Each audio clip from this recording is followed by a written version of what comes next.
Assalamualaikum warahmatullahi wabarakatuh. Apa kabar saudaraku? Mudah-mudahan Anda semua dalam keadaan sehat walafiat. Sekarang saya kembali lagi ke ibu kota negara Indonesia, Jakarta. Sudah nggak di Jogja dulu. Sementara kita ke Jakarta, kita bertemu dengan anak muda yang keren.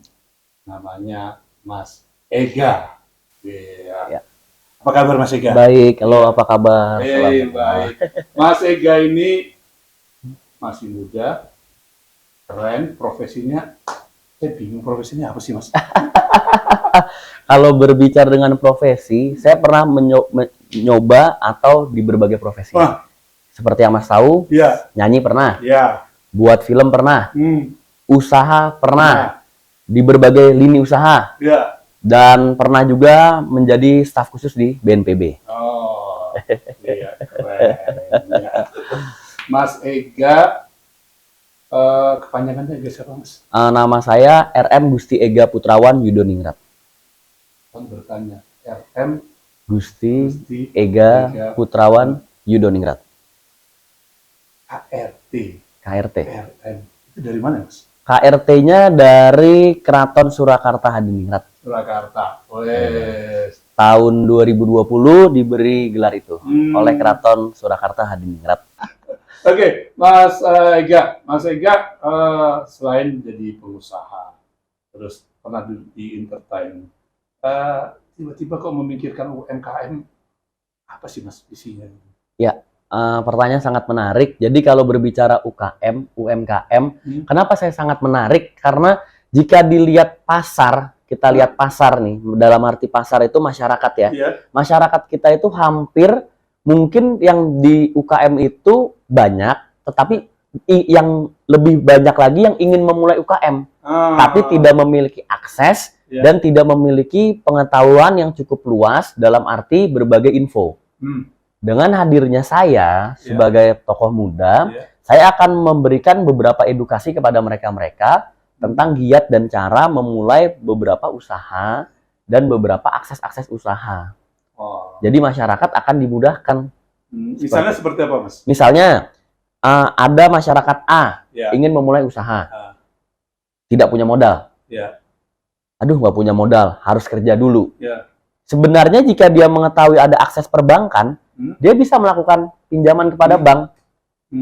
Dia hanya tinggal mengajukan beberapa syarat dan direview usaha apa yang ingin dimulai oleh mereka. Jika bank melihat itu adalah suatu potensi yang bagus, akan diberikan modal. Tapi kan tidak semua masyarakat memikirkan cara itu. Masyarakat memikir, ribet lah di bank ini segala macam, lama lah ini segala macam. Jadi intinya juga mengedukasi Mas. Mengedukasi.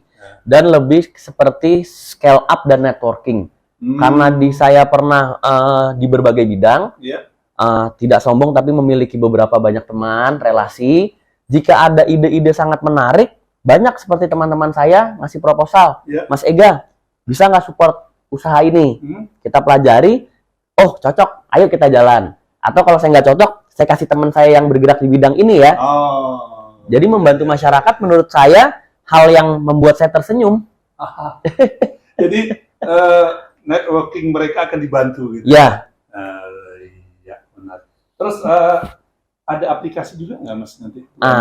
Itu jadi insya Allah nanti ke depannya saya ini sekarang sedang mendevelop aplikasi.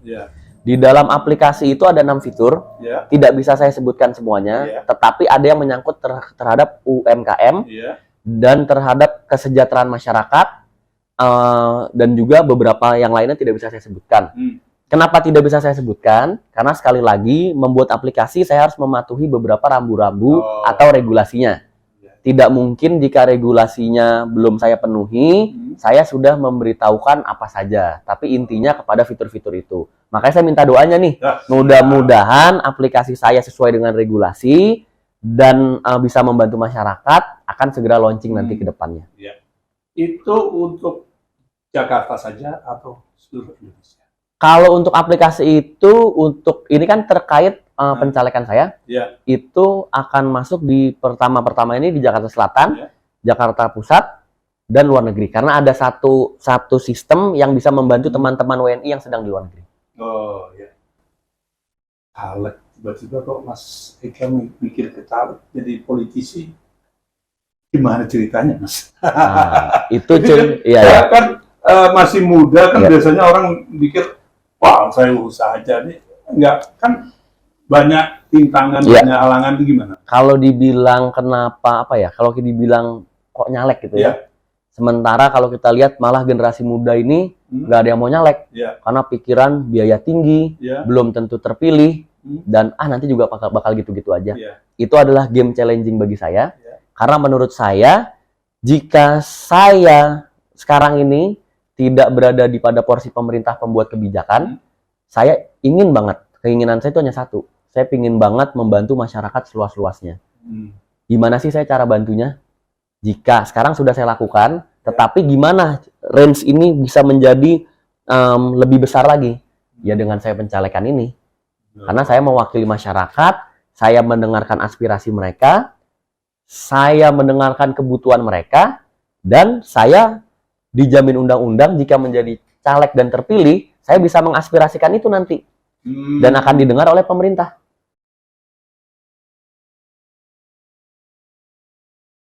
Pertanyaan sangat menarik. Jadi saya jawab step by step. Jawaban pertama adalah kenapa sahabat EGA dan segmentasinya bagaimana. Jadi kenapa sahabat EGA itu adalah karena saya melihat pemilih kita di 2024 ini 40-50% itu adalah orang yang berusia 17 tahun sampai 39 tahun.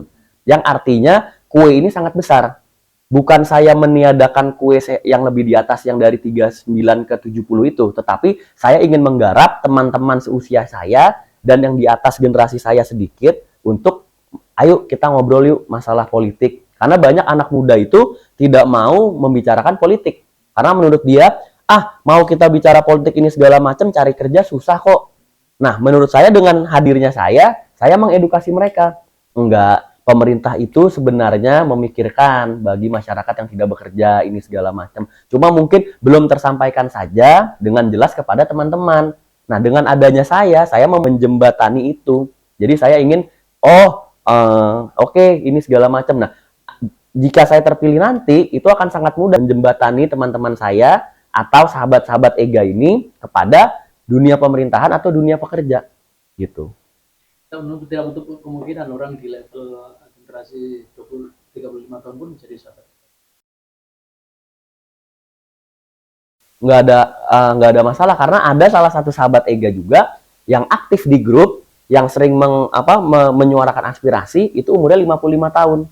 Karena saya menyampaikan kepada om, tante mungkin ya udah manggilnya om, tante ini saya bilang semua bisa bersuara di sini, tidak ada batasan, sampai kakek nenek pun segala macam bisa-bisa aja. Nggak ada yang salah dan semua masyarakat punya hak yang sama kok untuk menyuarakan itu. Tinggal dia menyuarakannya kepada siapa. Nah di sini karena kita memiliki undang-undang yang bagus, kita harus mewakili dan diwakili, ya berarti ya kepada caleg-caleg di konstituen mereka masing-masing. Nah bisa, sangat bisa. Justru saya bisa menjadi contoh kepada teman-teman anak muda. Oh, Mas Ega aja bisa tuh di P3. Nggak ada gimana-gimana. Emang kita harus saling antar generasi itu emang harus saling menarik-menarik. Karena jika hanya generasi tua aja, sangat nggak bagus. Nanti penerusnya tidak disiapkan dengan baik. Dengan seperti ini, bisa menjadi contoh, kita menyiapkan diri kita sendiri untuk masa-masa mendatang. Karena kan kita tidak selamanya muda. Nanti juga kita akan bisa menjadi tua. Emang pasti tua. Tinggal menunggu umur.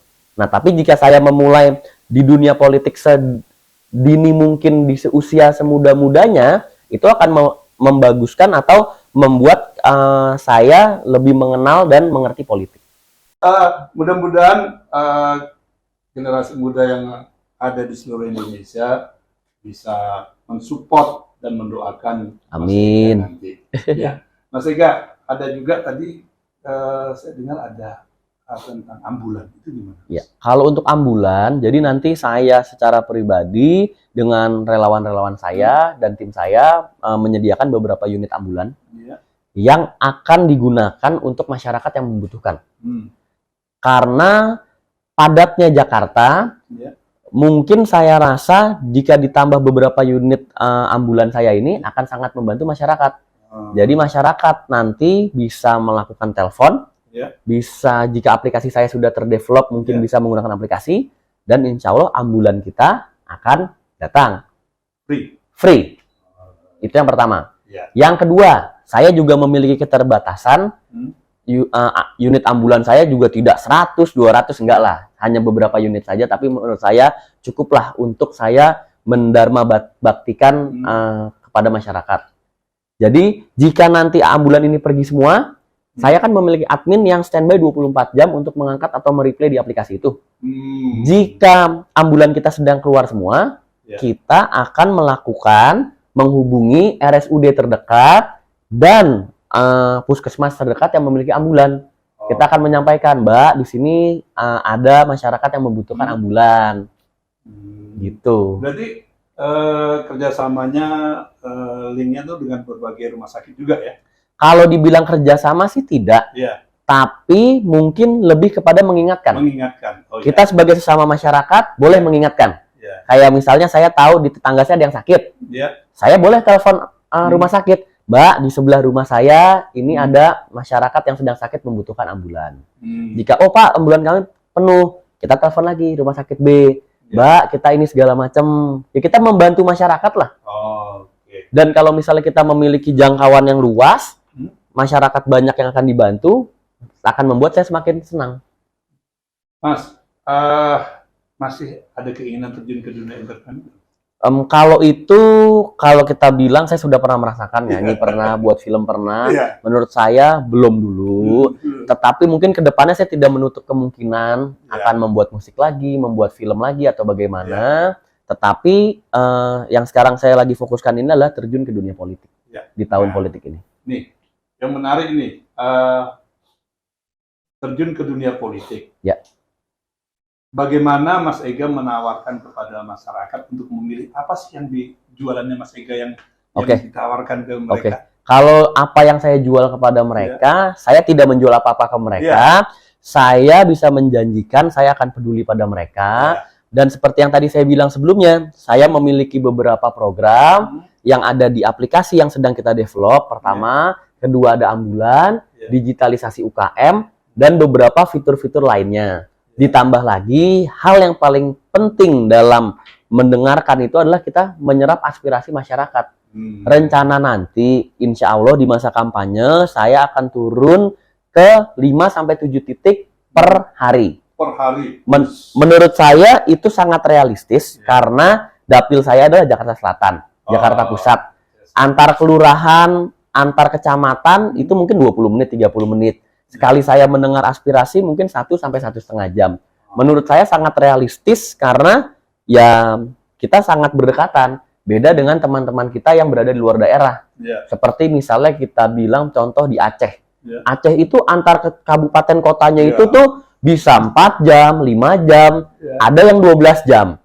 Tidak mungkin kalau satu hari bisa 5 titik di kecamatan di kabupaten berbeda. Tetapi saya diuntungkan oleh letak geografis yang yaitu adalah di Jakarta Selatan dan Jakarta Pusat, ya saya akan maksimal. Kalau untuk dapil luar negeri, karena kebetulan alhamdulillah saya mendapat dapil luar negeri juga, ya nanti kita akan menyambangi beberapa teman-teman WNI yang ada di luar negeri, yang banyak pekerja kita dan pelajar kita di sana. Gitu. Jadi, kalau luar negerinya ada spesifiknya nggak harus? Luar negeri sekarang dengan tim sedang digodok, tetapi sepengetahuan saya pribadi di Malaysia yang dekat-dekat, Singapura itu banyak WNI kita, banyak pelajar kita, banyak teman-teman saya juga yang di sana. Apa salahnya saya menyamperi mereka dan menanyakan, apa sih harapan kalian sebagai pekerja dan pelajar Indonesia yang ada di luar negeri terhadap keberlangsungan hidup mereka? Apa sih yang emang dia pinginin? Emang lu bakal wujudin? Belum tentu juga. Kan ini lagi nyoba. Ya kan? Ikhtiar. Ini kan bagian dari mendengarkan, menyerap aspirasi. Gitu. Iya, terima kasih Mas Ega. Saudaraku, demikian obrolan saya dengan Mas Ega.